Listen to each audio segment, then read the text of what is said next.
अस्सलामु अलैकुम सामीन। 17 शाबानुल मुअज़्ज़म की तारीख शुरू हो चुकी है। 9 मार्च है। ख़बर का उन्वान है अफ़गानिस्तान में बड़ा हमला, वहाँ के गवर्नर समेत 3 अफराद की शहादत, 3 अफराद शहीद हो चुके हैं। ख़बर थोड़ी तफसील सुनिए। अफ़गानिस्तान के रियासत बाख में आज जुमेरात के दिन गवर्नर मोहम्मद दाऊद मुज़म्मिल के दफ्तर में फ़िदाई हमला हुआ है। इसमें मुज़म्मिल साहब शहीद हो गए हैं। हमले की जिम्मेदारी एक दहशतगर्द तंजीम IS के खोरास्तान ग्रुप ने ली है, ऐसा कहा जा रहा है। लेकिन एक एजेंसी पर खबर ये भी आई थी कि अभी तक हमले की किसी ने कोई जिम्मेदारी नहीं ली है।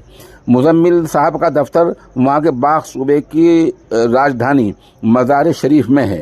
अफ़गानिस्तान सरकार के तर्जुमान मोहम्मद शाहीन ने सहाफ़ियों को बताया, फ़िलहाल हमें जो जानकारी मिली है उसके मुताबिक कुछ लोग अपने मसाइल को लेकर मुज़म्मिल साहब के दफ्तर में पहुंचे थे।